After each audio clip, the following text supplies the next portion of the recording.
It's official. Okay. Welcome to the second session in our class Conversations on Race. We're trying to explore our racial history in Tallahassee and its legacy that persists today. Tonight's program focuses on segregation and civil rights. We're privileged to have as our guests 4 children of Tallahassee civil rights pioneers who are going to share their parents' stories and their own experiences with us. All of them are Tallahassee natives and grew up here. We'll start by introducing the panelists and the moderator, and then at the very end, after they've made their presentations, there'll be some time for questions, okay? They all have extensive accomplishments, but since we're limited on time and we know that you want to hear them and not us, we're going to make the introductions. It's a little bit briefer than reflects what they really deserve. So Barbara, do you want to start? Sure. Our first guest is Samuel Dixie II. He's the son of civil rights activist Laura Dixie and Samuel Dixie Sr. He attended Rickards High School, where he served as junior class president, and then graduated from Florida High School, where he played football and basketball and ran track. From there, he attended West Point Academy, where he played football and ran track. And later, he earned a Bachelor of Arts degree in economics from Tulane University, where he played football and rugby. Mr. Dixie served as a United States naval officer for 6 years and retired as a lieutenant in 1985. He worked for the Florida, Georgia, and Kentucky Departments of Insurance as a compliance auditor, as well as the Huff Thomas Company. He retired from his career as an insurance auditor in 2011. As a retiree, Mr. Dixie continues to be a lifelong athlete who enjoys cooking, gardening, fishing, and spending time with his son and 2 grandchildren. The picture that you're seeing on your screen is Laura Dixie, the mother of Samuel Dixie, and our next panelist, Betty Louise Barnes Belinfanti. Mrs. Belinfanti is the daughter of Mr. James Arthur Barnes and civil rights activist Laura Dixie, who's often referred to as the mother of the movement in Tallahassee. Mrs. Belinfanti graduated from the old Lincoln High School and earned a Bachelor of Science degree in nursing from Florida A&M University. She also received a certificate of gerontology from Florida State. Mrs. Belinfanti has more than 40 years of experience in nursing and has worked in many specialty areas. She started her career at Archbold Hospital in Thomasville, Georgia, and then moved to Tampa General Hospital before returning to Tallahassee to work at Sunland Hospital and then Florida State Hospital in Chattahoochee. She retired from there in 2005, but continued working part-time for ophthalmologist Dr. Isaac Moore until she retired in 2016. Mrs. Belinfanti is a member of Bethel Missionary Baptist Church and participates in the AfriCare and homeless ministries. She's a lifelong member of the NAACP and a founding advisory council member of Black History Alliance and the 2019 relaunch of Black History Month Festival in Tallahassee.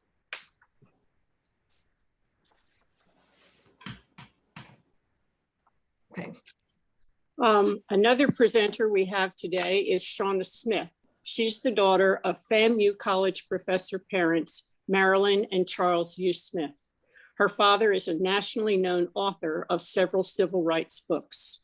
Shauna was born in the now closed FAMU Hospital and attended Florida High School. Following that, she earned a Bachelor of Science degree in speech pathology and audiology and a Master of Science degree in interpersonal communication both at Florida State University. She worked as a speech therapist at Easter Seals and Appalachia Elementary School, and then spent 9 years as an assistant professor of composition and literature at FAMU. In 1990, Shauna became a professor at Tallahassee Community College in English and Communication. During her 26 years at TCC, she served on the Black History Month Calendar Program Organizing Committee and started TCC's popular open mic program. She retired from there in 2016. Shauna is extremely involved in the community and serves as vice president of the Appalachia Ridge Neighborhood Association and a member of the South City Neighborhood Leadership and the Senior Center Leadership class, also the Black History Alliance and the 2019 relaunch of Tallahassee's Black History Month Festival and the FAMU Way Advisory Committee, a project that was important to her father. She was named the 2020 School Volunteer of the Year at the School of Arts and Sciences, where her grandchildren attend. Earlier this year, Shauna established the Nayland Rainey Scholarship at Florida High in honor of the first 2 Black students who integrated that school. Her interests are wide, encompassing but not limited to community theater, mentoring, and lots of fitness activities, including pickleball.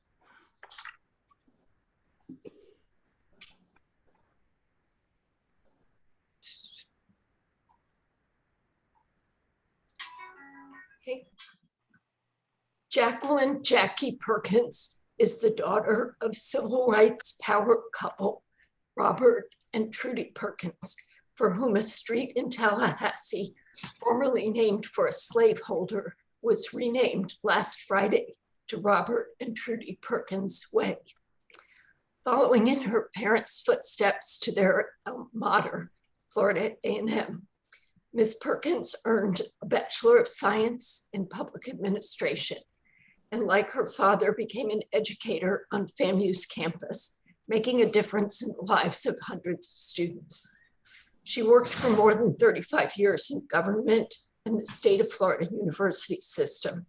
One of her jobs was as the first Black female to serve as a management analyst in the city of Tallahassee's Office of Management and Budget, a position made possible by the extraordinary civil rights work of her father.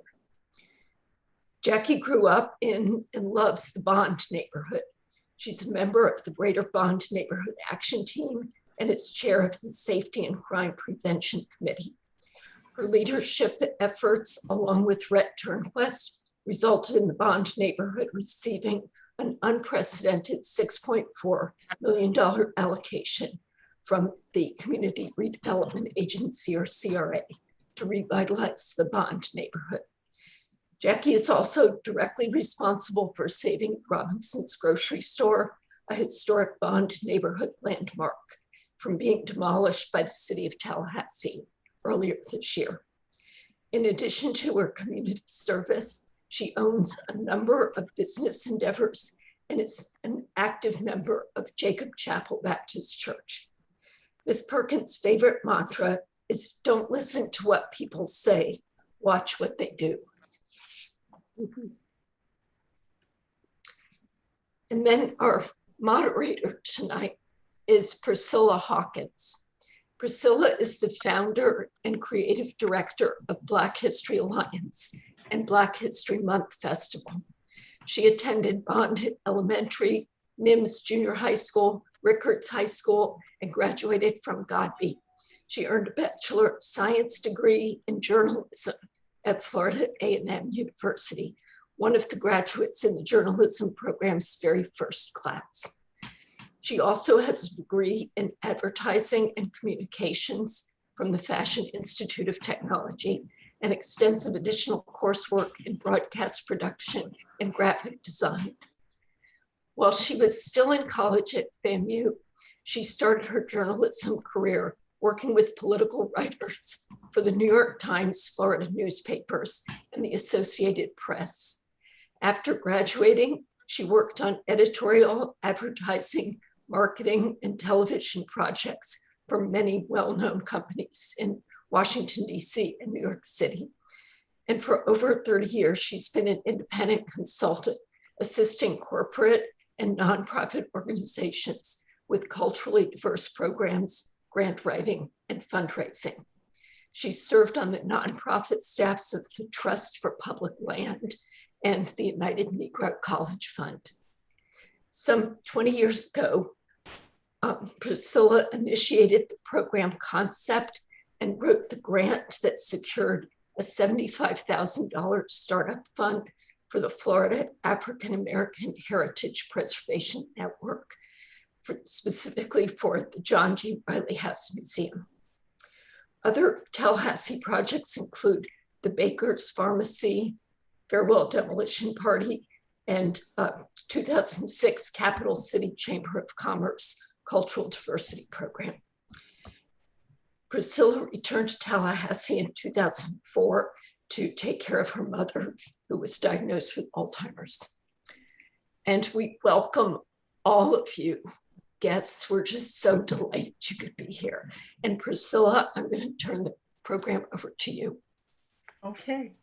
Hello, everybody. So glad that you have joined us tonight. And I'm Priscilla Hawkins. And just wanted to let you know that Black History Alliance and Black History Month Festival, the websites for those two organizations will be in the chat, so you can get some more information. You'll have that there for us, right? Yeah, okay. All right. So just so you know, Black History Alliance is a nonprofit building awareness of the history of Black people in this country, saving historically Black neighborhoods, landmarks, and legacies, and encouraging Black people to tell their own stories. Black History Month Festival is a month-long series of events in North Florida and South Georgia every February. And so what I want to say now is that I'm so very pleased that I was asked to partner with our event host, Trinity United Methodist Church, and the coalition they're a part of, Capital Area Justice Ministry, for this great program, Conversations on Race. The goal of these Conversations on Race classes is to get answers to three main questions. And those questions are, where have we been? Where are we now? And where are we going? So here in Tallahassee, this is the place where we live, where we can make a difference in what happens. So this second conversation is focused on the life stories of children of Tallahassee civil rights pioneers. So this evening, we've got these four panelists who are going to tell us about their lives growing up in Tallahassee as a Black child of some of Tallahassee's own civil rights pioneers at a time when their parents were very active and advocating for change. Their journeys of growing up with parents who are on the forefront of the civil rights programs here, of the civil rights fight here in Tallahassee. So things that happened here, not in Selma, not in Jackson, Mississippi, or Atlanta. There's no filter on our panelists tonight. They were asked to share the good and the bad, and we're fortunate to have them share with us their personalized firsthand account of life in Tallahassee for them. So what you hear will be their truth, theirs and their parents' experiences, past and present. Before we go on, I'd just like to share a personal prayer that God gave me 30 years ago. I revised it a bit from a personal prayer to one that includes all of us. And that prayer is, Dear God, please go before us, touch hearts and change minds where necessary. And Lord, if it's our hearts and our minds that need touching and changing, please do that too, if it be your will. Amen. Yeah. So now these panelists are going to tell their own stories. I want to start first with Jackie Perkins, who will take a couple of minutes to clarify the phrase civil rights movement. And then we'll go to Miss Betty Belafonte, daughter of Laurie Dixie, then to her brother, Samuel Dixie, the son of Miss Laura Dixie, then to Shauna Smith, the daughter of Charles U. Smith, and then back to Miss Perkins, the daughter of Robert and Trudy Perkins. So I'm going to just turn it over to you, Jackie. And from now on, the floor belongs to the four of you. Okay. Thank you so much, Priscilla. And I want to thank all of you for inviting us here tonight to be a part of this impactful and important program. And I won't take 2 minutes to define or to talk about civil rights. We had a discussion where we were all asking, or at least what I bring to this conversation about civil rights and the civil rights movement, is that I don't believe that we need to give it a finite period of time. The quest or the effort to gain civil rights is ongoing. And I think that in Tallahassee, one of the things that we've done is define the civil rights, quote unquote, movement as the bus boycott. And then we've left it. And depending on what platform you get on to ask what defines the period of the civil rights movement, it can be as early as 1942, 1954, or 1955, but it ends at 1968. And I think the work that a number of individuals in Tallahassee, and especially my parents, it was not necessarily within that particular time frame. So I do believe that what we have to do is get beyond, defining the civil rights, quote unquote, movement. One could argue that Plessy versus Ferguson in 1896, was that a civil rights movement? Was that someone who was saying that this is not fair treatment for me, Mr. Plessy? Could someone argue that there were where people were actually fighting for their basic rights, and civil rights is described as guarantees of equal social opportunities and equal protection under the law, regardless of race, religion, or other characteristics. So I know that with the information that I'm providing, it will not be necessarily defined or within those specific dates. And I do think that we have to get away from just saying the civil rights movement. I know in America, civil rights movement in the United States, according to most platforms, it began with the Montgomery bus boycott and ended with the Poor People's Campaign in 1968. So that was what I brought to the conversation. And I think that those of us who are on the phone and engaged in this conversation would agree that it goes beyond the bus boycott and probably started even before then. And I feel that right now we're still fighting for civil rights. That was what my take on this was. Okay, Ms. Belafonte, can you share your story with us? Oh, yes. Thank you for having me. My name is Betty Belafonte. I'm the oldest daughter of Laura Dixie, oldest child, one of the oldest children of Laura Dixie.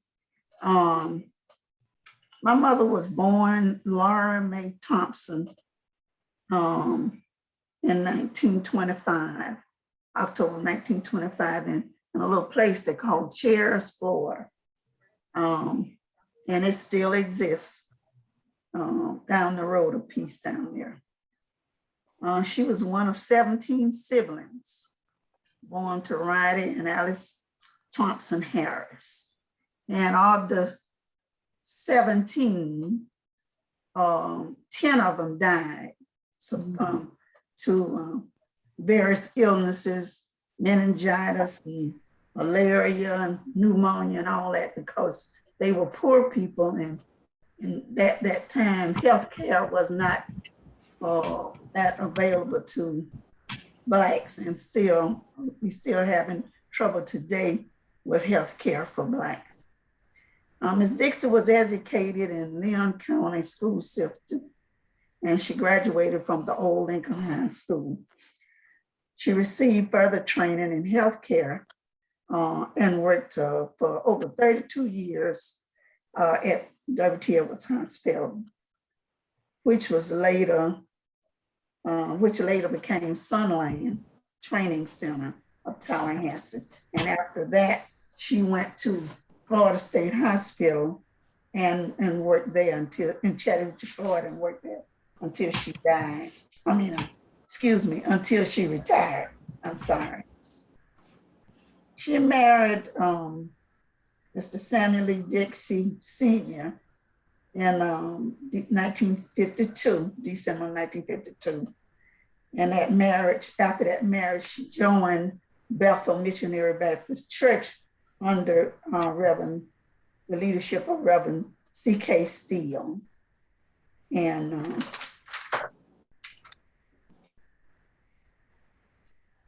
we all know that Reverend Steele was the leader of the nonviolent protest against the Tallahassee segregation and the Jim Crow laws in Tallahassee. As a young working person, Ms. Dixie always had a pleasant but defiant nature. As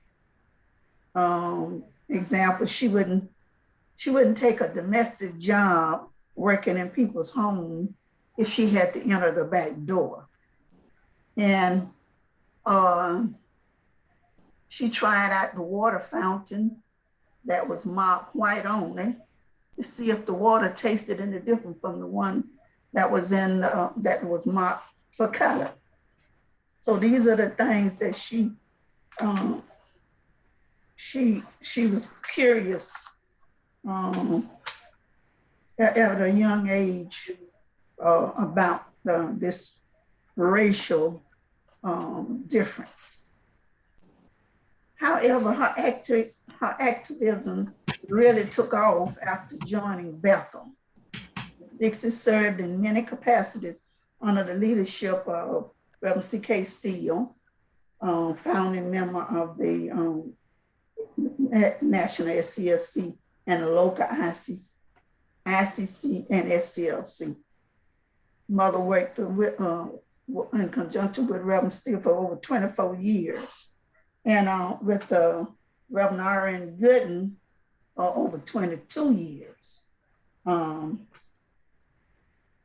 She was one of the founding members of the ICC of the SCLC, which is Southern Christian Leadership Council. And we know the ICC was formed at the suggestion of Mr. M.S. Thomas as an umbrella organization in support of the 1956 bus boycott. It was the first organization, it was the first protest organization in Tallahassee to represent a cross-section of the Tallahassee's Black community. During the boycott, Ms. Dixie worked along with other ICC women to help raise money for carpools, to help provide transportation for people who needed rides to work. She assisted FAMU students doing the sit-ins against segregated lunch counters and downtown theater that were jailed by taking food regularly to the jails to ensure that the students were not being physically abused. Ms. Dixie was an advocate in the workplace also. She advocated for better working conditions, advocated for workplace racism and better wages. And so she is credited with being the founding president of the ASME Local 2847 union at Sunland Hospital. She and my stepfather was recognized as foot soldiers in the civil rights movement. And they have the Civil Rights Heritage Walk trail downtown, and their footprints are in there. She didn't only work with the civil rights here in Florida and in Tallahassee, but they also went to Selma and Mississippi, Tennessee, and Georgia, and California and Las Vegas and all for union work and meetings and civil rights meetings. I hope I'm not going on too long. Well, if you would, tell us a little about you growing up with her being a civil rights. Okay, with me, I grew up mostly out in the Chairs area with my grandmother because my mother had to work. And so I was with my grandmother and my grandfather. So that's most of where I grew. I did not join in her household until I would, started college at Florida A&M. So I was with my grandparents those all through high school. But with her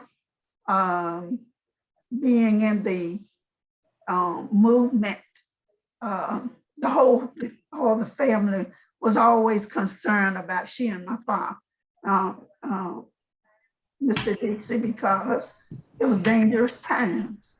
And one of the things that she always did, her sister, Carrie Rush, would tell her, when you all go out to these meetings, and I want you to call me when you get back home. Let me know that everything is all right. And this is what we did. We prayed a lot, and that they would be safe. And thanks to the Lord, they were. They never had any problems with being jailed or anything like that. They were in the protests in the march, but they never got arrested, and they never got injured or anything like that.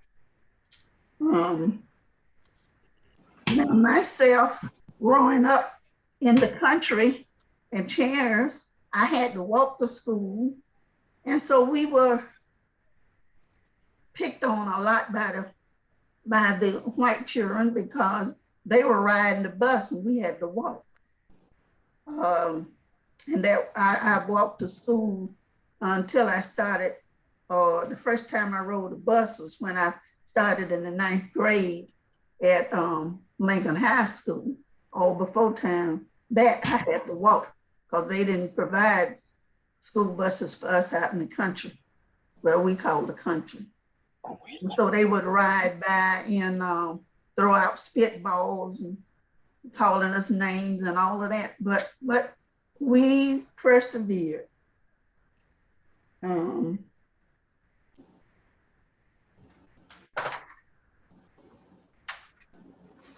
growing up with my mother and my dad worked. They both were hardworking people and all, but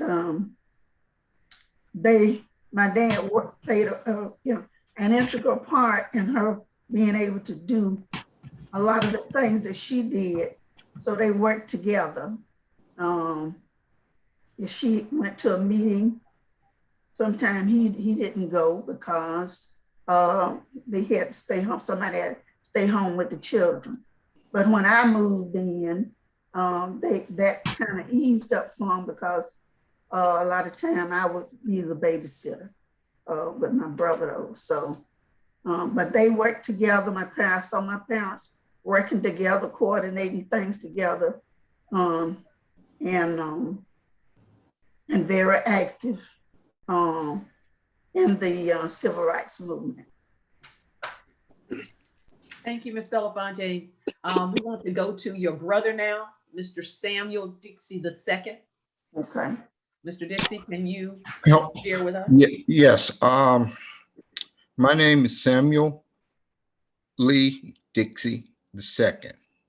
I was born in 1953, also at the Florida A&M University Hospital. And I grew up with both parents doing the civil rights movement during the time period we're talking about. And that time for me, I would say it was a exciting time. It was a good time. I attended all these meetings, a lot of these meetings locally with my mother. My sister spoke of the ICC, which was the Inner Civic Council. Okay. And after going to church on Sundays, after later on in the afternoon, we would always have these meetings where strategies were planned for what would be done coming up. And at many of these meetings, we would make the picket signs and so on and so forth that would go along in the marches. And I participated in many a march, and it was just an exciting time to go to the meetings, to listen what was going on, what was being done in other cities, and so on and so forth, and talking about what when I say we, the people in the movement in Tallahassee would do. Now, my sister explained that both of my parents' footprints are located across from the Leon County courthouse. When I got the call for that, there was no doubt. I knew exactly what was going on. Why my mother was being called. I was a little taken aback because I was like, wait a minute, what was Daddy doing? I don't remember that. I remember Daddy is always being there, taking care of us, cooking on Sundays. I didn't even know if my mother could cook at that time because Daddy would do it all the time.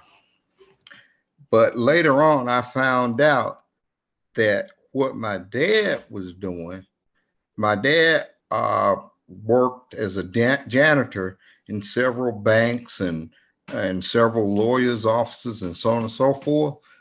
And in all these towns, Tallahassee included, there were a lot of leading citizens that were members of different groups or either some organizations that would plot or either try to come up with strategies to counter the civil rights movement. So I found out exactly what my dad was doing while he was doing this cleaning and of the banks and different offices. He was also doing a little snooping, and he would find out things that that the power sources were doing. He would pass that information on to Reverend Steele, Reverend Gooden, and so on and so forth. So that was his part. Now, I don't want to take too much time, so I'll go to one of the things that really stuck out in me and that really stuck with me, and that was March 25th, 1965. And the reason that was so, that stuck with me so, that was when Ms. Viola Louisa, the only white woman that was killed during the civil rights era, was killed. And she was killed after the march to the protest in Selma, Alabama. Now, my mother went to that protest in Selma. Okay. And I would always, I knew where my mother was going and so on and so forth. And I would always be waiting for her to come back and so on and so forth. Anyway, that particular date, that's when Miss Louisa was murdered by 4 Klansmen that attacked her car as she was driving a young black man from Selma to his back home to Montgomery, Alabama. Anyway, when I heard that news, that terrified me. I was 12 years old, and I was just thinking, well, my mother's coming from Selma. It's night. She's driving back with whoever her companion was on that trip, and I was just terrified. And I was just thinking. I can remember as a kid, I knew what I had heard in all the meetings and everything was always nonviolence, nonviolence, nonviolence. But I was terrified, and I had made up my mind if something happened to her, uh, I was gonna get my little BB gun, and I was gonna go out and do some damage to someone.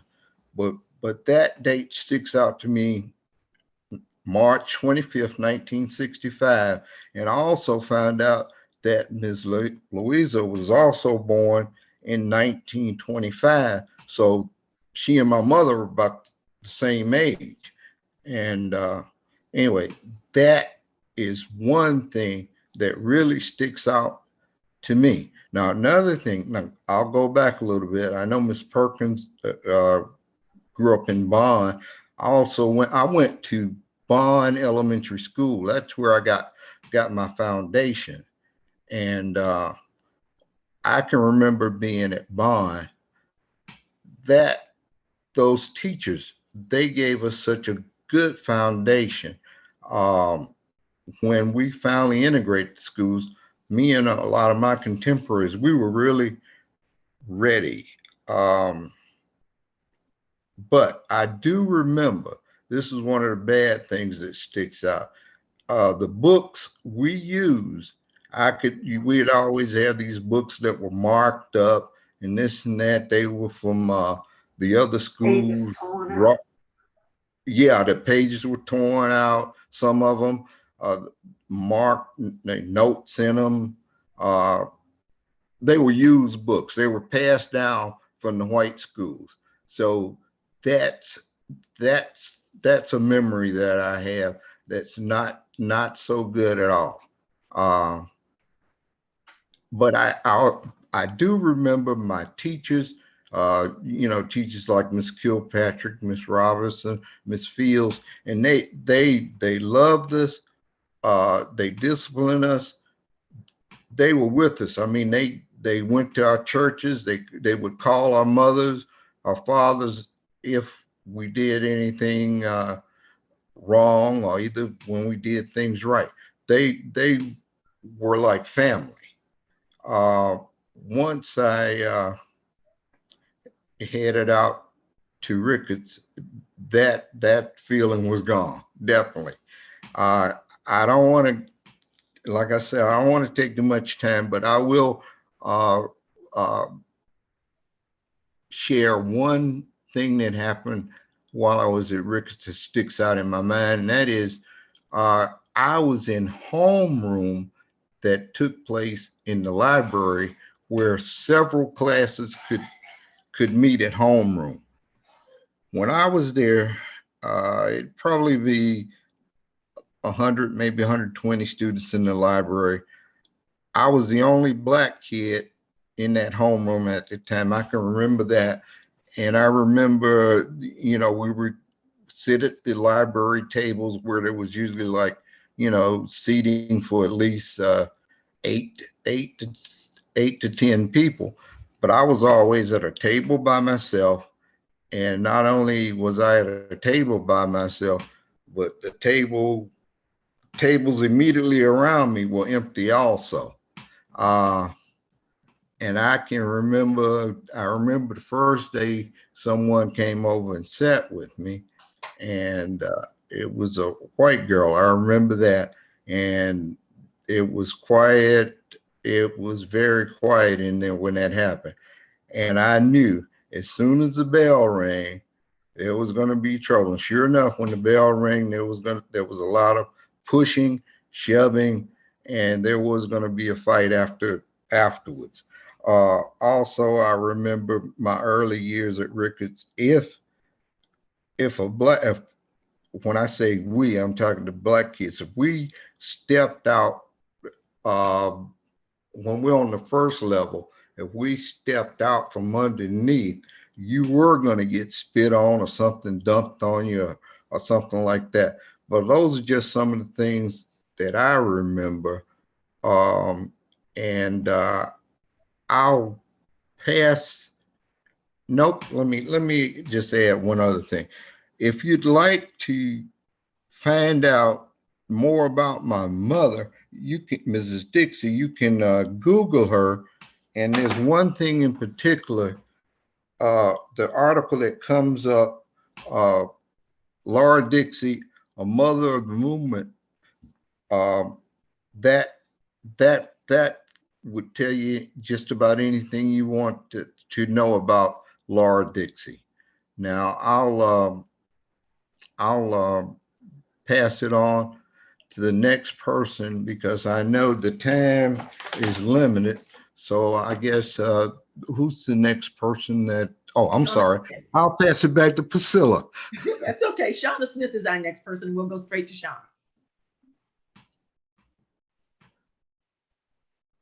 Shauna, you need to unmute yourself. Good evening, everybody. Can you hear me okay? Yes, we can. Yes, okay.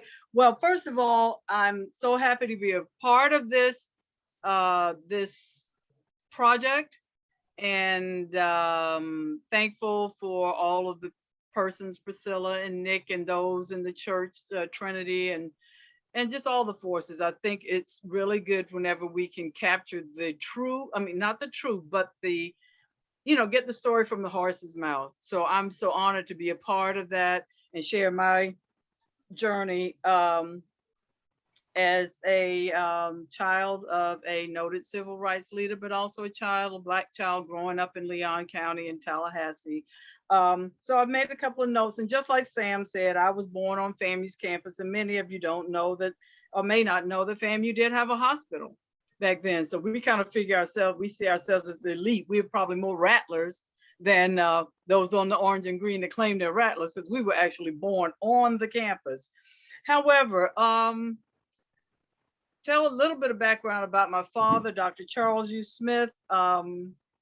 And I always asked him, where did he get his activism from? I certainly didn't understand it as a little child, and I'm not really clear about what was it that prompted him to be so active. However, he was a sociologist by education and training, and born in Birmingham, Alabama, was schooled in Camden, Alabama, and attended a Lutheran church school in Camden, and then transferred for his remaining years to a Presbyterian church school in Camden, Alabama. He left home at like 11 years old and went out and did not come back home until he got his PhD at like 22. So he was definitely an academic force to be reckoned with. He was one of 3 brothers, and one of whom was in the military, and they were both in the military.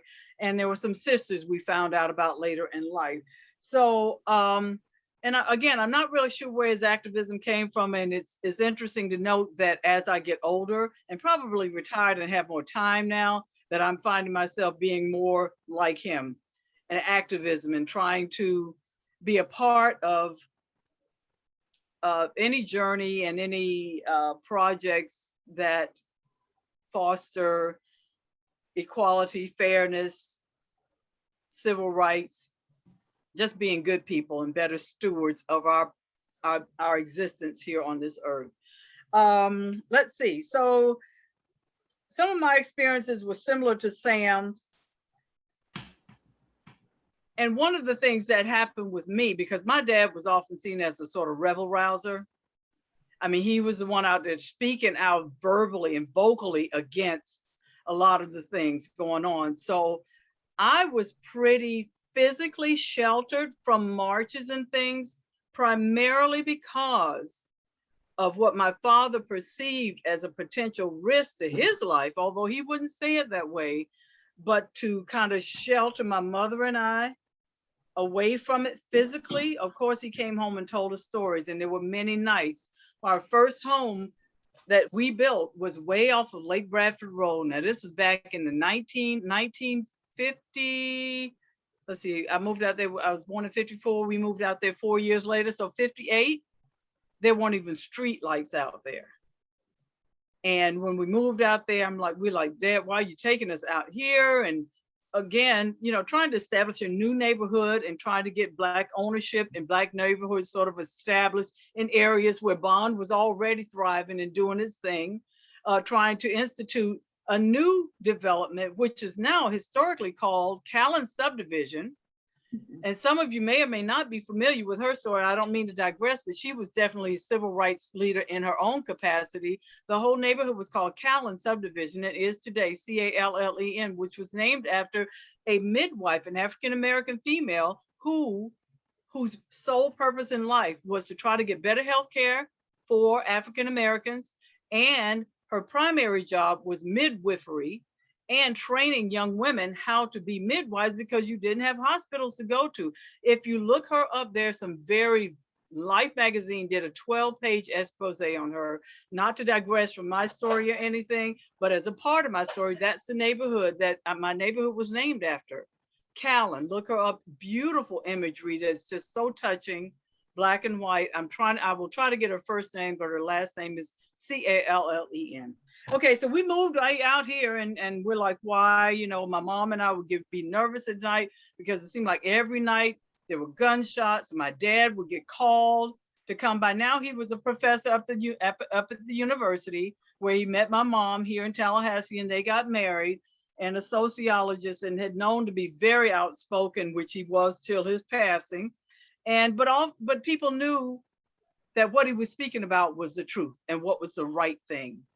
And he did not back down. He was one of the strong proponents up until the day he died about the Capital City Country Club and the inequities in that, and how the city owned it. And when they ran into disrepair and couldn't run it, they leased it out to this private group of people who there in turn made it be exclusive only to membership, with Black people could not attend or, play there.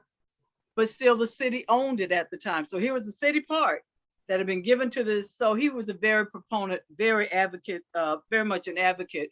And right now, I think for the next 30 years, the Capital City Country Club is leased out for 99 cents a year to this group, which still has some, I think membership is about $300-400 a year. But the city owns it and we pay taxes for it, but everybody can't just go and play. Anyway, so that was one of his big things. Another one of his big projects was the FAMU Way. He felt that FAMU ought to have a presence. You go to Florida State, you go to other major universities, you're on the campus. So finally today, he was fortunate enough to hang the FAMU Way sign at the first phase of the roadway. And he was a staunch believer in FAMU. And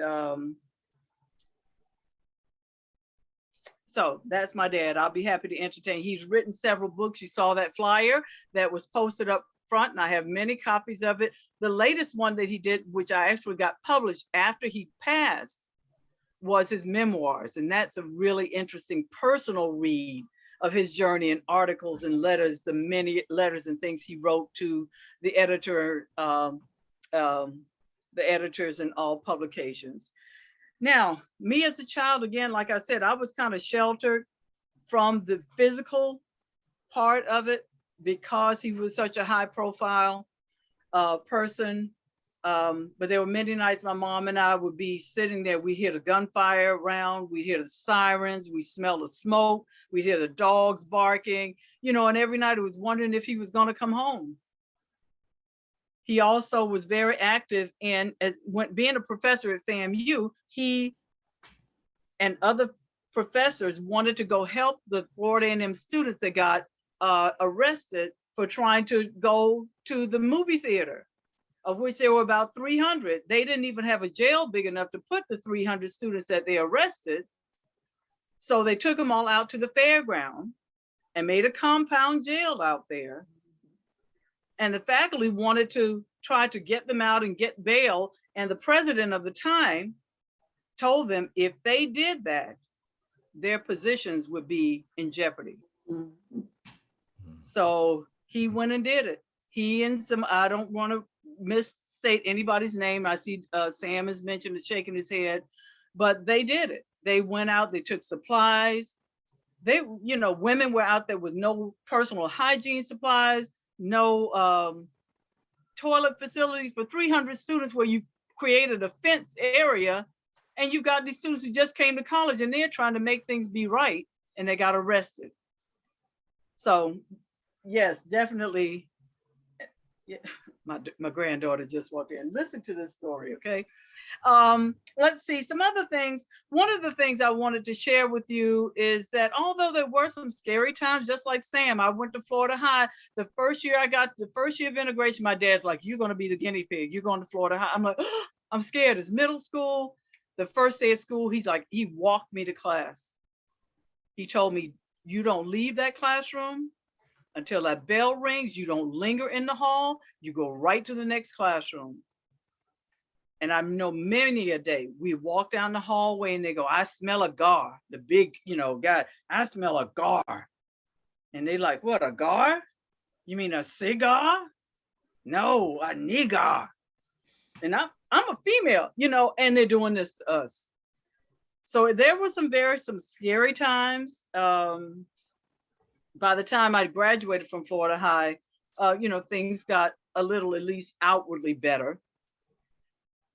But there were some scary times. But in addition to the scary times, you know what? I was pretty happy. You know, I don't know about Sam and the other children. When we got in our neighborhoods, we were just in heaven. Bike riding, you know, the cool person who was a Black person in a little circle was the one family that had a pool. They had a pool and they were like the gold mine, you know, and most of us didn't.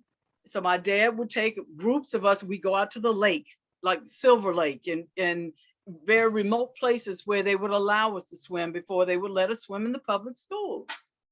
But I mean, we'd have sleepovers, we had dance classes, and in large part, I think it was because of being associated with the university and the programming that they made and offered on the campus. Movie nights on the campus when we couldn't go to the state, you know, downtown. Dance classes for little Black girls who wanted to take dance.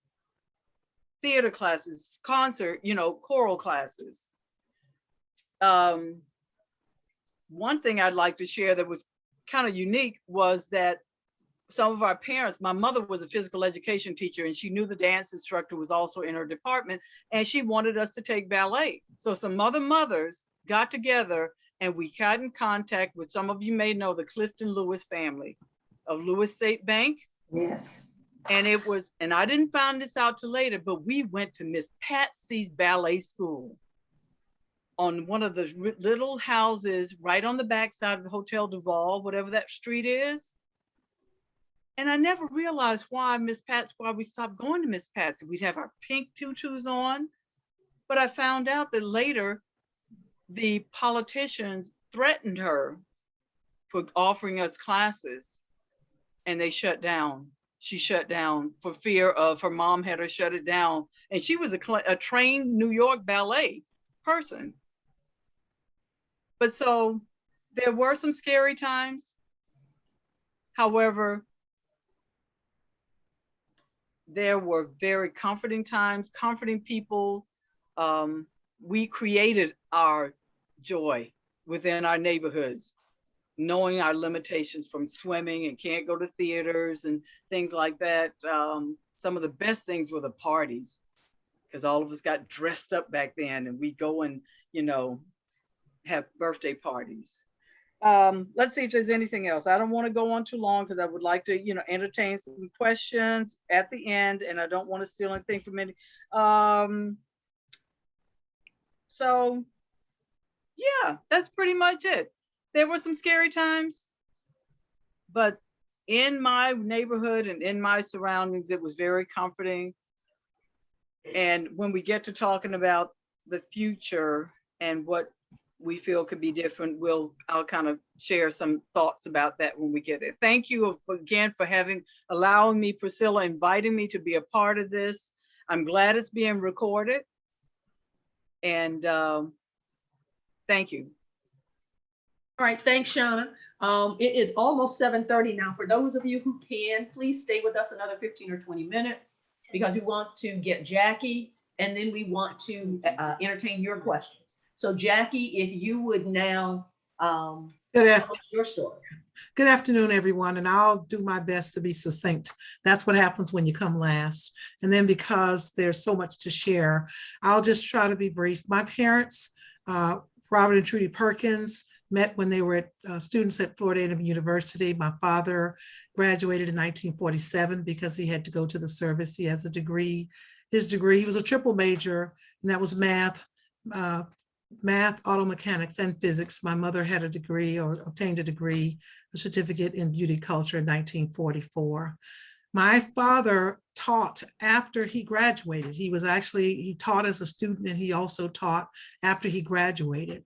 I don't know if many people know that back in the 50s or after the 1954 Brown v. Board education decision, all persons who were teaching in higher education were asked to sign a loyalty oath, basically stating that they would not deviate or they would not advocate for anything that was different from the segregation policies that were in place in the state of Florida.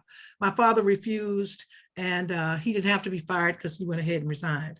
I do want to say before I get started, my parents were probably very different from a lot of the people who are considered to be civil rights pioneers. They were not members of the NAACP, SCLC. They didn't go to big churches. They were not ministers. They kind of went solo. And a lot of people did not know who they were or did not know the work that they did because they weren't, part of any major group. They were often referred to as hell raisers, agitators, and instigators. They were not recognized. They were often criticized, ostracized, and vilified. They were never elevated and celebrated because nobody really knew what they did. And they didn't know how they did it because they weren't a part of a group. My mother and father fought on the local, state, national level, and their work was multifaceted, multi-pronged, and it was very different. It was transformational.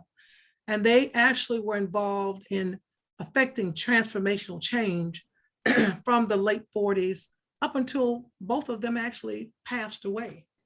My parents were involved in affecting change in areas of recreation, education, desegregation, healthcare, business, land use, property rights, and most notably, equal employment and pay equity. My father, after he left FAMU and after he decided that he was not going to teach at an institution that required him to sign an oath of loyalty that he would be loyal to the segregationist policies of the state of Florida, he opened up his own business. My father was one of the first Blacks to attend the General Motors Institute in Detroit, Michigan. And he was an expert in automatic transmissions. And I know a lot of people would say, well, gee, he taught physics, he taught math, but all of that goes together if you think about it. So my mother, who was a beautician, had actually finished up her degree, and they opened up a business in the Bond community that served the Bond neighborhood. And that was even before we moved to Bond. We were actually living on Adams Street, which was down the street from the hospital that everybody talked about they were born in, and so was I. But they opened up their business and they served the community as well as the FAMU community. My father had already waged a battle against the city of Tallahassee in terms of using his property in the way that he wanted to. And a lot of people wouldn't consider that as being maybe part of what civil rights is, but my dad, over the years, actually continued to fight to use his property in a way that he wanted to. And a man who has never been to law school, never had any legal training, actually has a case citation for a case that he brought with the First District Court of Appeals in 1988, and it's Perkins versus Anderson. My mother, back in the 50s, there were no places for Black kids to play or have any recreation. My father was an advocate back in the 50s when most Black people were afraid to go inside City Hall. He was advocating for recreational facilities for Black kids. The city of Tallahassee wasn't having a part of it, wasn't listening. So he and one of his colleagues decided to take Black kids in truckloads of them to the white parks so that they could play on the playground, so that they could have, leisure and activity. And it wasn't long after that that they found the funds to build what is now called J. Gaither Recreation Center. And since we were talking about being raw, my father was the first person to advocate for that, but certainly they weren't going to name it after somebody who was a hellraiser. They named it after J. Gaither because he was much more palatable to everybody in the community. But because of his efforts and his work and his courage, that building or that facility was constructed. He would later lead a group of individuals who would go to the city and the county, and it was called the Recreation Council for Negroes. And they advocated, and that was why we had some of the articles out there so that people could see those articles, that they were asking for funding for recreational facilities and were successful in getting some of the funding that was necessary to build and to grow in those areas. And I'll try to be brief. In the mid-60s, my parents also were, they knew how important it was to integrate the schools before integration was mandatory. And my sister was one of the first Blacks. I think the first Black person came to Leon in 65. She came in 66. And because she had been in the band at a NAM school and loved playing in the band, she decided to go out for the band at Leon. She had rocks thrown at her. She was called every kind of word, N-word, and everything else that you could think of. They threw bricks at my sister and they attacked her one night to the point that they broke her leg. My mom had to go there and get her. And I think the band director just said, that's enough. All she wanted to do was play the clarinet. That's all she wanted to do, and play in the marching band. And she ultimately became the first Black student to become a member of the band. My brother and I, my younger brother, we went to Hartsfield Elementary, and I was the only Black girl in my class. And I'm going to integrate what they did and how it made me feel all into the same presentation. For my father to take us to school, and I can tell you that a person who grew up in Tallahassee, I didn't have a lot of interaction with white people. I saw them on television. I saw them at the grocery store. And I was deathly afraid of going to a school where I didn't know anybody.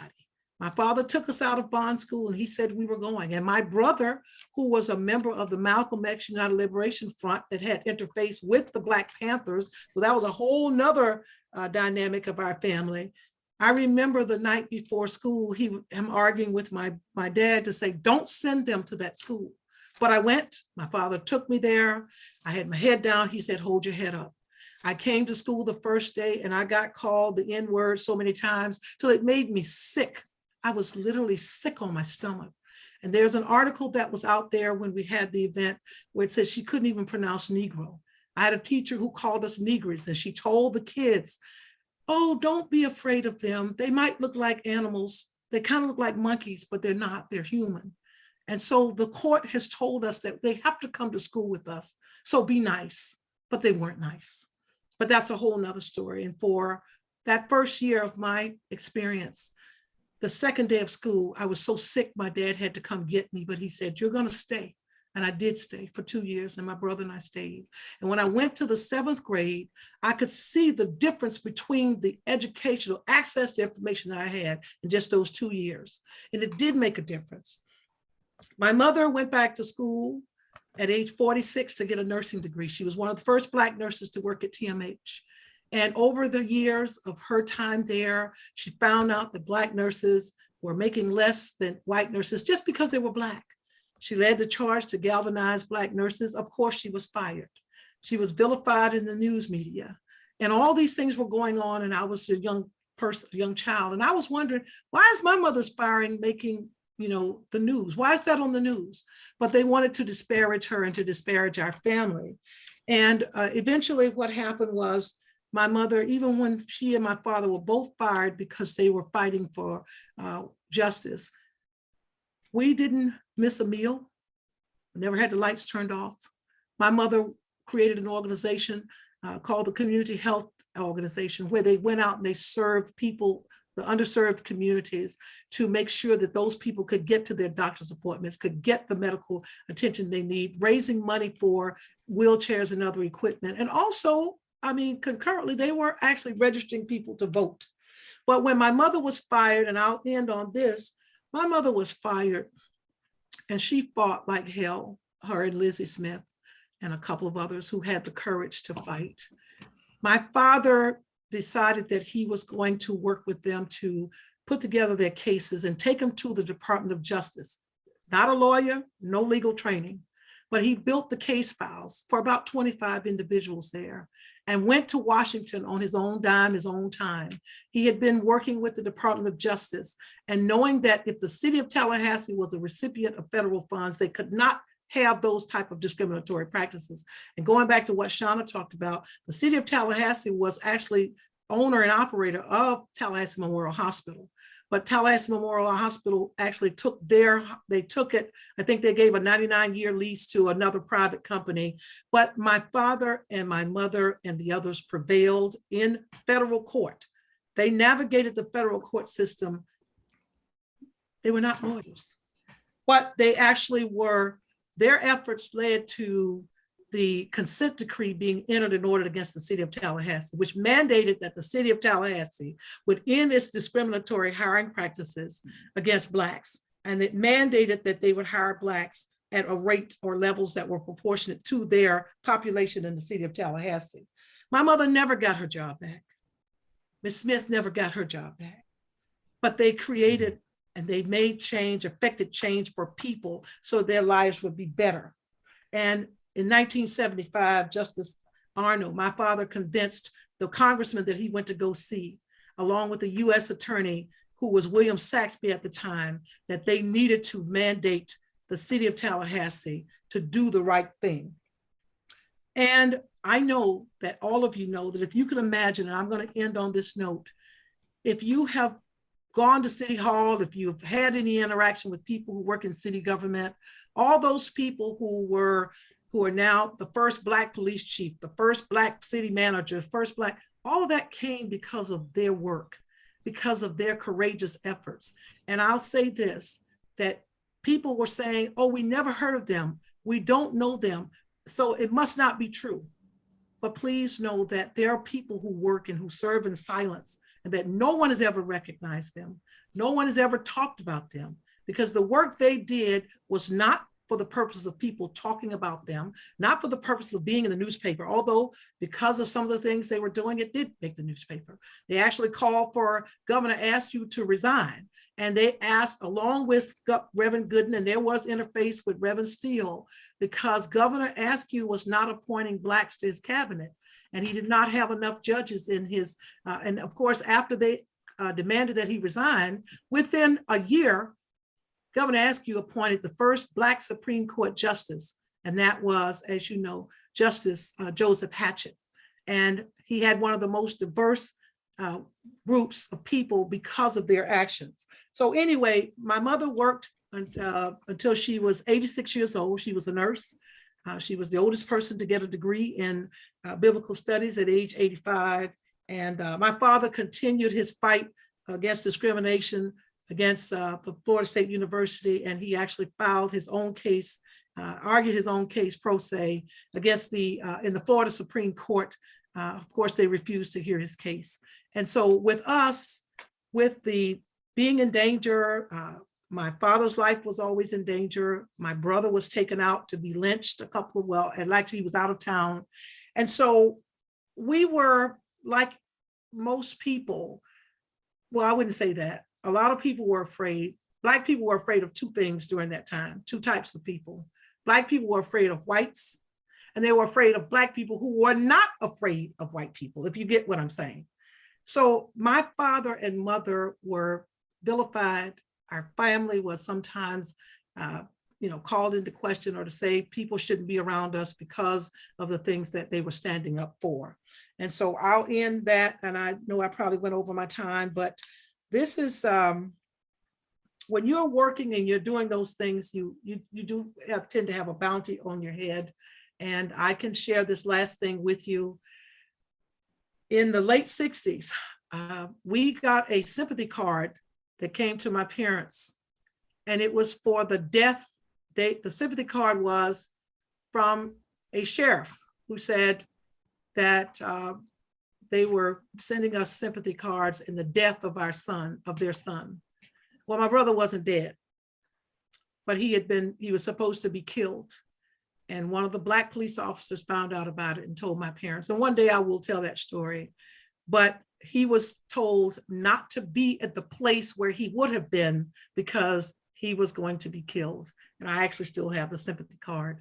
And my brother is dead now, but he wasn't dead in 1969. So that's part of my story. Thank you for listening.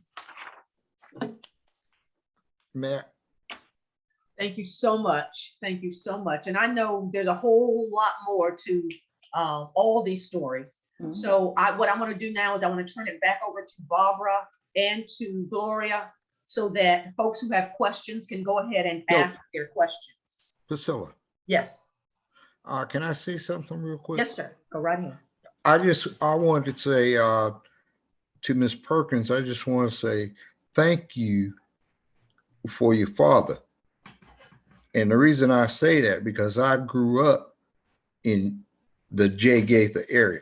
I grew up on Tanner Drive, and like Shauna, my father moved out there in 1957 when he built the house, and there was dirt roads out there, woods and so on and so forth. So I watched that J. Gaither Recreation Center be built. And I grew up there, spent many a day and night playing there. And I just figured, okay, it was named after Jay Gaither because he's the coach and this and that. But, in retrospect, I know I got the feeling why it was named after him. He was a good one. Right. That's right. Yeah, I'd like to echo a little bit on Sam and what he was saying. Jay Gaither was the haven, yes, for Black safe activities. If your parents let you go anywhere, it was up to Jay Gaither. And I didn't even live over there. Yeah. So that was the one place we could go. I think Dade Street kind of became that for that side of town. But yeah, it was definitely the safe haven. We were okay if we could go to activities up there, and thank goodness for that, because it provided a lot of positive activity. Yes. For those of you who don't know, please do read the articles about Robert and Trudy Perkins on last Friday. Gamble Street, which was named, after a slave holder, is no longer, and it is now named after Tallahassee's own civil rights power couple, Robert and Trudy Perkins Way. And there are so many things that they did, and they didn't toot their own horns. They did what they did because they saw that there was a need. So recreation facilities, educational things. The reason that Blacks can be something more than janitors, maids, and lawn care technicians, if you will, because we use fancy words now, is because Robert Perkins went and made sure that the city of Tallahassee had to account for what they were doing, or in fact not doing. And so every single elected politician who's Black, every single city council person who is Black, every single lawyer and engineer who is Black for the city of Tallahassee and for the county, for that matter, they owe their jobs to Robert Perkins, and none of them knew it. So I salute him and his wife for all that they did. And I want to say that everybody on this panel, all of us, the Dixies, I know what your mom did, I know what C.U. Smith did, and there was enough room at the table. There was enough to be done that there was room for everybody. And I don't think that, my parents are overshadowing anyone. It's just that so many people had never heard of them. They'd never, nobody knew their story, but I know that we all made significant and impactful contributions. And I also want to just recognize Delatry Hollinger, who is on the, Yes. who was the yes. historian, and then, you know, my son, Roy, who had also done some research, and also, but Delatry pulled all and brought it home and showed us articles that we'd never seen before. So thank you. Yeah, I want to just echo on Ms. Perkins. And I learned. So as we talk about where to go from here, you know, even the children who lived it and had our separate lives, maybe, you know, even we're still learning and we're still growing. And so I appreciate Ms. Perkins and her sharing her family story. Like Sam said, I didn't know all the details behind it. And hopefully we can post, like Sam mentioned, information about her mother. I've just put my email address in the chat for anybody who might be interested in getting a copy of one of my father's books. And I also reference the Callan Subdivision Midwife. Just kind of Google it. And I think and if you can get a hand on the Life magazine edition of hers, I think you will, with the visual images, you could not be not moved. So thank you guys again. I learned, I appreciate this, and all the parties that had their hand in bringing this together. I really want to thank you. It makes me believe in the goodness of people. Whether you change your minds, change your views, you took the time to be engaged as a listener. Thank you. Thank you. Well, So I questions? think we could listen to you all night. These were really powerful stories, and as painful as some of them are to hear, I think it's so important for us to hear them. And I'd like to give people an opportunity, if you have a question for one of the panelists and you're willing to stay on for a little longer. If you could, everybody is muted. So if you do want to ask a question, you'll need to unmute.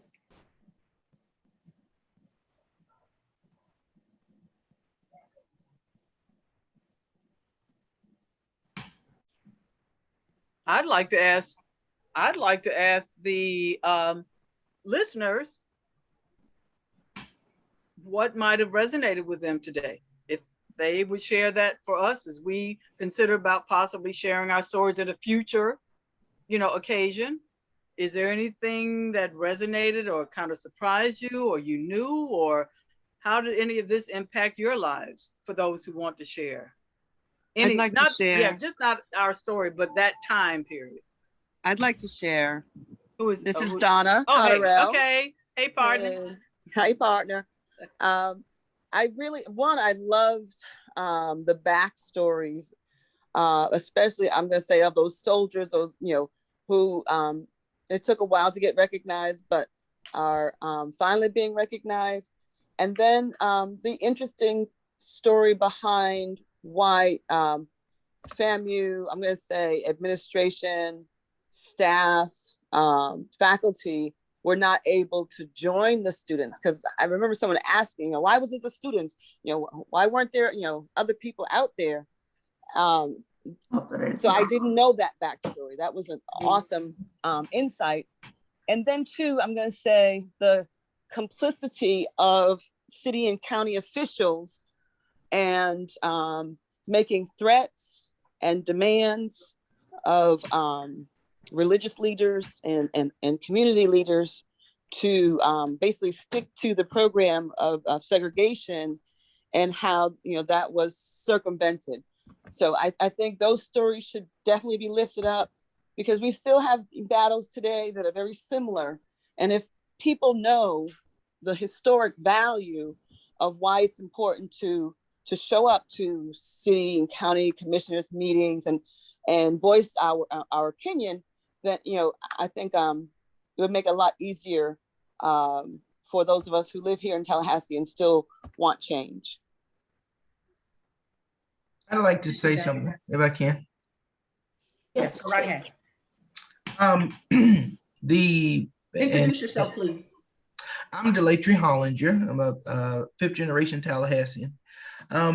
And even Miss Carterell, who just got finished speaking, her father, Mr. Morris Thomas, there's a photograph of him defying segregated bus seating in 1956 during the Tallahassee bus boycott. That photograph is in the state archives. But I'd like to say there were, when you talk about African Americans who stood up and who were courageous, and in the city of Tallahassee, there were only two African American men who were going to city commission meetings to demand change. That was Dr. Charles U. Smith and Robert D. Perkins Sr. And they were brave enough, they were courageous enough to demand changes take place in the city of Tallahassee. Dr. Smith waged a 55-year battle against the lease agreement for the Capital City Country Club.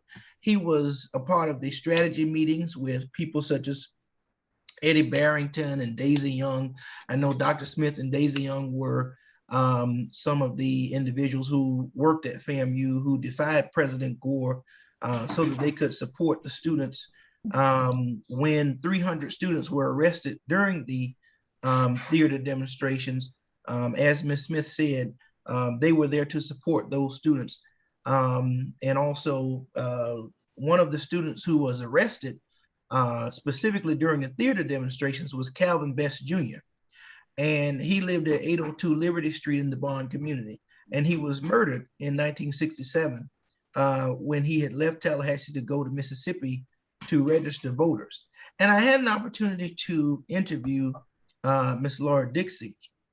And she told me about how she was heavily involved in pickets along with Reverend Steele and Reverend Gooden of the Winn-Dixie on the I believe it was in an African American neighborhood or wherever it was located before.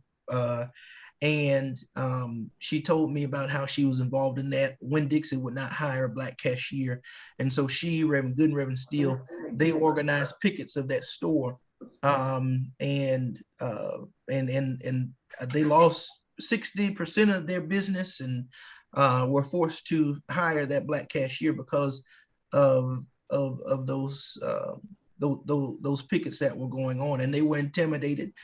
Miss Dixie told me about how she would drive up and down the highways with Reverend Steele, and they would go to different meetings, and you know, that and just listening to it, that had to be those were scary times. Those were really scary times, but they were courageous. They were unrelenting.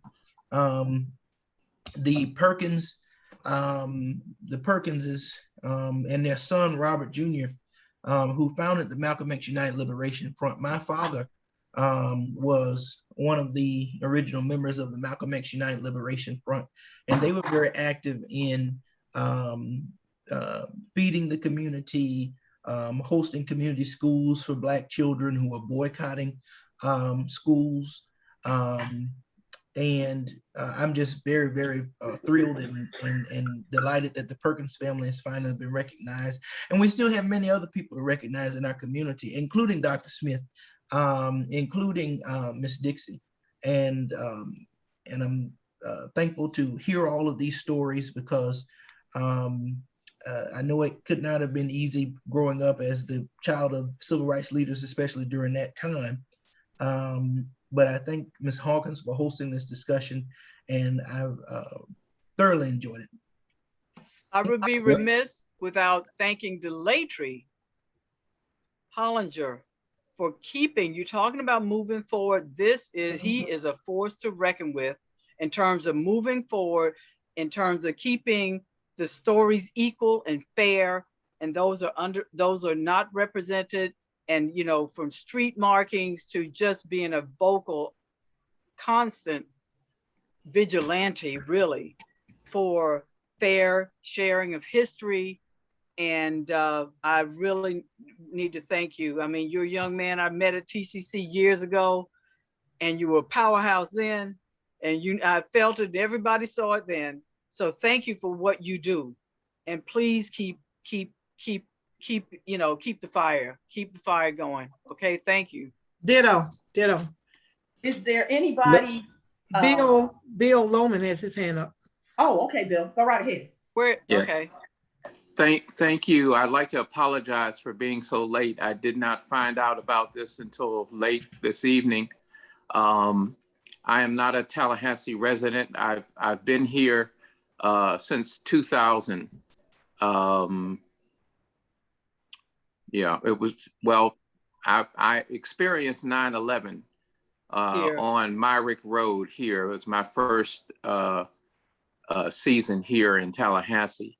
I am currently trying to work with the Tallahassee Historical Society, the city of Tallahassee, and Leon County to try to organize the voice of an African-American community here in Tallahassee for the bicentennial.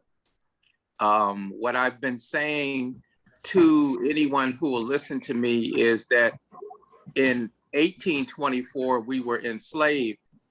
In 1924, we were living under Jim Crow oppression.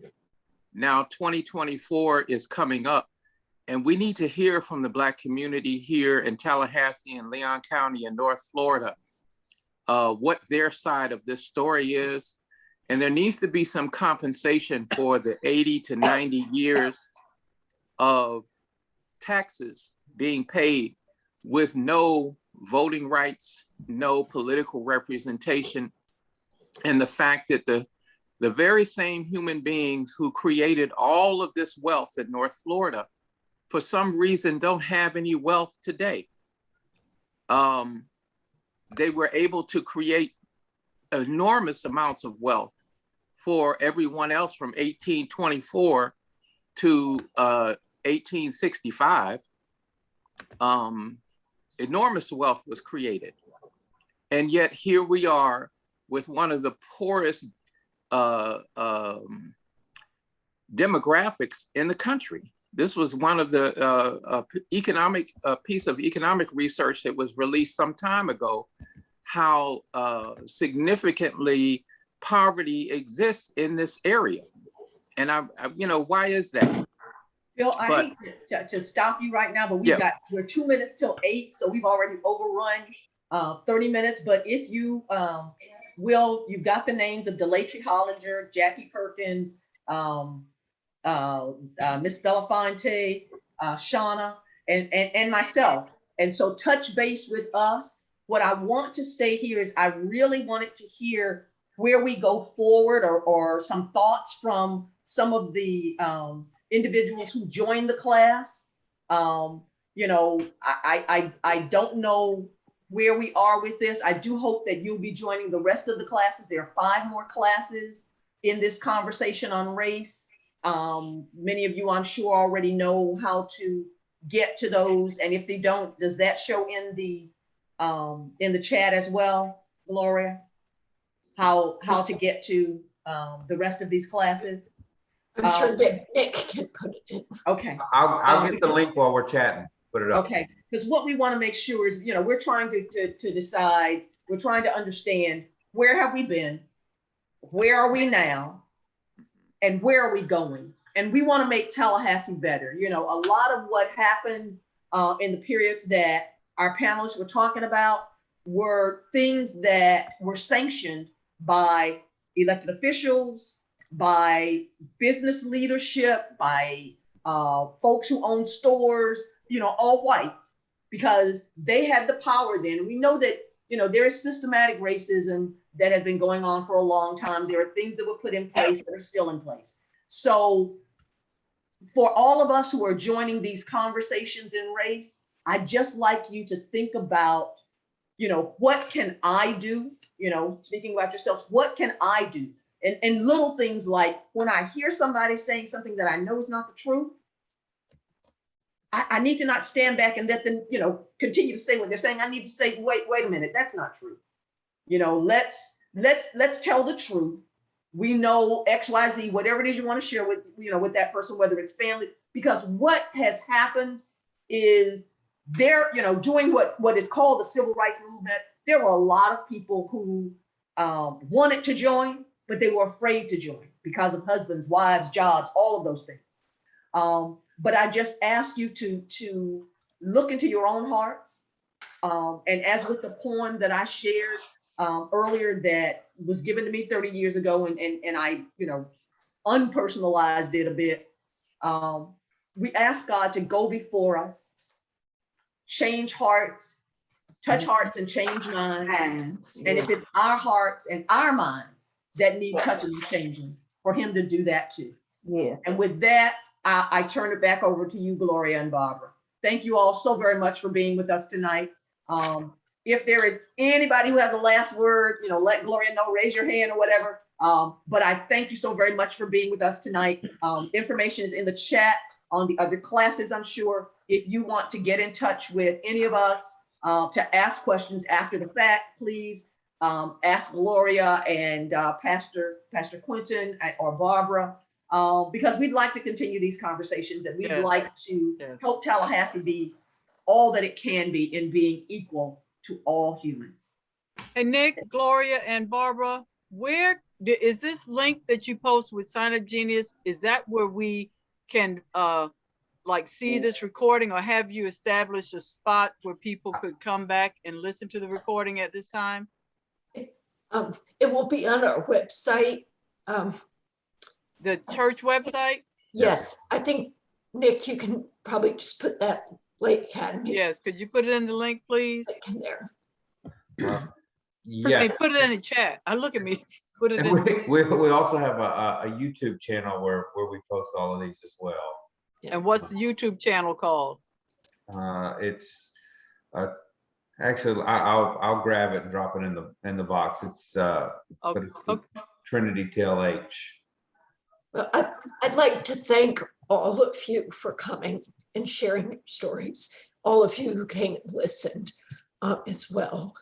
I think one of the things that struck me was the courage that the parents of these panelists had, and the courage that their children had. I mean, the things that they were subjected to and the fear that they had, that took an awful lot of courage to face those. And I would just say that I hope that we can find the courage within ourselves to move forward and to protest against some of the things that are still happening that we know are wrong. Gloria, excuse me, I don't want to be out of order because I wanted you to end. What I was going to ask is, whenever I participate in these kinds of forums, people will listen, but they won't share how they feel. And so perhaps maybe it could be that for those of you who couldn't or presented or made a decision not to ask a question, that maybe you can leave comments or, on whatever site you have. That's like Shauna said, what struck you? What were the things that were most profound that were said tonight, and how did it affect you? And what will you do as someone who's heard these stories and maybe coming from a more personal perspective now? What do you think about it? What do you think we can do? What do you think you would do to affect some change? So that's all I wanted to say, was that if we're having a conversation, I know we went over and we didn't have a chance for question and answer, but if there's an opportunity or another forum or another platform rather, where people can leave their comments or even ask a question that may be followed up at some other time, that was the only thing I wanted to say. And Gloria, I think, is going to be providing an after event evaluation survey so people can do just that. I don't know exactly when it's going to go up, but you can check back with Gloria or Barbara. Okay. And feel free to email Nick or me with any comments or give us a call. Okay. Do you have any idea when you might be able to get the after event survey up? That will probably be after this whole series, after this class. So October. You don't think you can get one up that will speak just to this particular one, and then to the next one, and then to the next one? Because people might forget what. Nick and I will talk about it. Okay. Yes. All right. Okay. Well, Okay. I think that, we don't want to hold you all night. I appreciate everybody being here. Thank you. Thank you all. Thank you. Thank you all. Thank you. Good night. Thank you We'll all. see Need you. a copy of the Good book. night, If you everybody. need a copy of one of the books, let me know. All right, we'll have to see you all next week. All Good right. night. Bye. Good Thank night. you. Good night. Good night. Thank you.